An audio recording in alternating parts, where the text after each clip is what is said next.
Hello, Anne. How are you? I'm good. How are you? Good. What do you think we should talk about today? Well, I was meeting with some brand new buyers buying their first house yesterday, and I had a conversation that I think we have a lot with buyers Especially lately. about old houses. Yes. Old houses. Did you break their heart?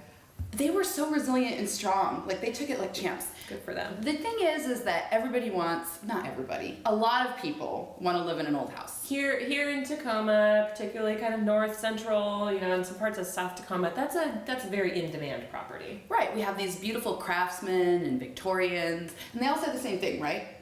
I like built-ins. I like character. Crown molding. What floors? Just charm. I want a charming home. Everybody wants a charming home. Character. Oh, character. I love That's character. what we call it. We're in a beautiful, character-filled, charming condo here right now at the Ansonia. 100 years old. 100 years old. Beautifully restored. And that's the key detail, is that in this particular situation, all of the mechanical systems have actually been updated. So 3 things to pay attention to on your older, charming home would be the heating system, how it's being heated, electricity, like what kind of wiring does it have, and pipes, what kind of plumbing does it have.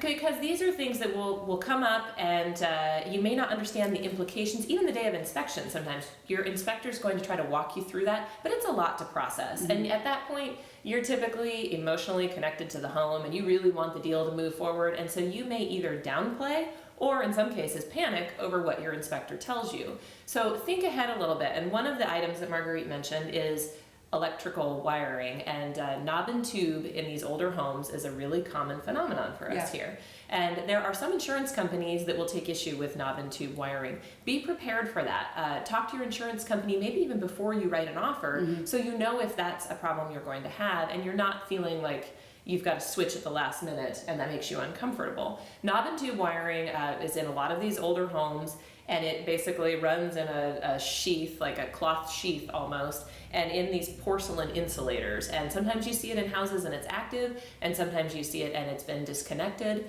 but it's something definitely to look out for. And usually it's the issue of what kind of panel is it run into? I mean, that's the other thing that inspectors call frequently. Well, and I think more often than not, you've got some new wiring mixed in with the old. Yeah. So, you might have new wiring in the kitchen and new wiring in the bathroom from a kitchen or a bathroom remodel, but your upstairs bedrooms still have those 2-prong outlets. Or maybe even, you see the 3-prong outlets that make it look like they're grounded outlets, but it's still knob and tube wiring in there. So your inspector is gonna open up the panel, find out how much of it's new, how much of it's old, and give you an assessment. And it is scary, but for instance, if you have a outlet that's ungrounded, it doesn't have the 3rd prong, there are things that you can do, like have a GFI installed at that outlet. I mean, there are solutions to these things. Sometimes it's not even the 100-year-old houses. I mean, sometimes a house built in the 70s has aluminum wiring. You just need to maybe do a little homework and be prepared for those scenarios to come up, because they're pretty common.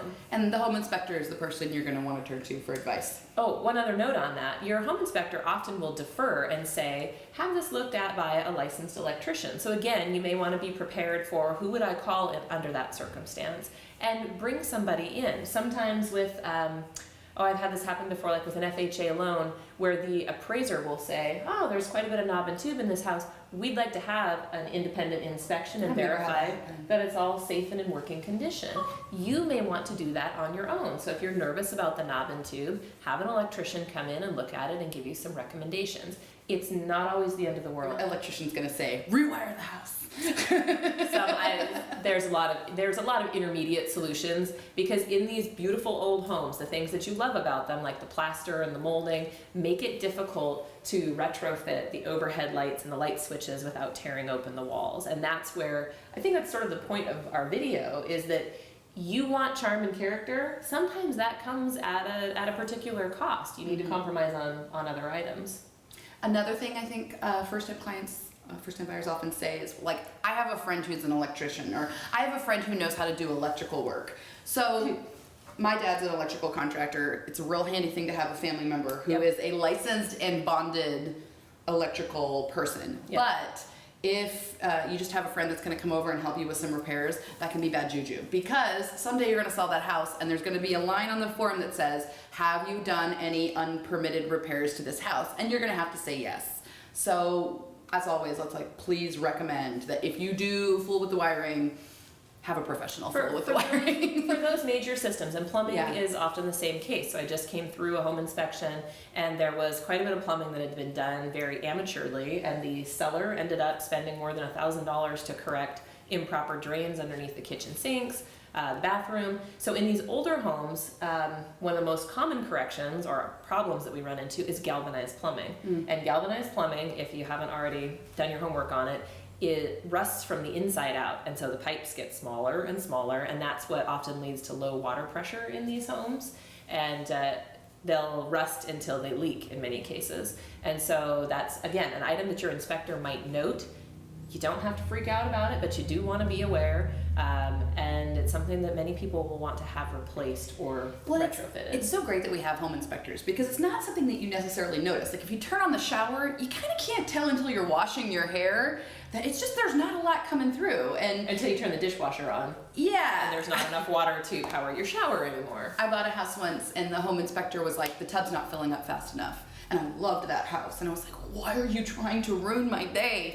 But I'm a bath person. And if it took 45 minutes to fill up my bathtub, that would kind of be horrible. And that's a really, really good point. That's actually the exact sentiment I think that motivated us to make this video, is that that's sort of how you feel sometimes. You love the house and you've fallen for it, and the inspector is ruining it. So instead, and they're there to protect you. That's why you hire them. So instead of running the risk of feeling that way and having your heart broken, be prepared. Know that these are often things that can be fixed, and sort of get your arms around what the cost is to fix them, or maybe I'm willing to live with them. But that's something you just need to, that's a consideration with older homes. So I think the third thing that we should talk about is the heating system. Absolutely. Because there's such a wide variety of heating systems in these old houses. Like you might see the crazy octopus wrapped in unknown materials, asbestos, or Yeah. I saw a furnace that was installed the same day I was born. It's amazing how some of those are still in order. Working real good. Yes. And the kinds of things that raise eyebrows, and that's all we're hoping to do here, is give you a heads up so that the day of inspection is not the first time you've heard of some of these things. You don't get scared. Oil furnaces sometimes freak people out, so do your homework. Sometimes that involves an oil tank somewhere on the property, and so you want to be prepared for that. The old furnaces, electric furnaces, sometimes are really old and they're still running. That doesn't always mean that they're not operable, that they're not functional for the property. Well, and I think something to point out here, and this goes for all of these systems, is typically a seller is not going to say, oh, there's an oven tube, I'm going to fix that for you. They're going to say, it works. Yeah, and it's the same, that old furnace that was installed the week I was born, my client was like, I think I want the seller to replace that. And I was like, and the seller's like, hey, it has been heating me and keeping me cozy for many years now. Yeah, and he called me actually 6 months after he bought the house. He was like, I love this furnace. It makes the house so warm. And I thought that was so funny, but old does not necessarily mean you have to take care of it right away. This is where the advice of your inspector and his contractor and your contractors are gonna really come in handy. So do a little bit of legwork beforehand so that you really understand what some of the possibilities are. Don't be freaked out. Rely on your home inspector and the referrals from your agent as far as looking into potential issues that come up. And just know that this is part of buying an old home. Crown molding and hardwood floors, knob and tube wiring, and galvanized plumbing go hand in hand. Absolutely. Leave you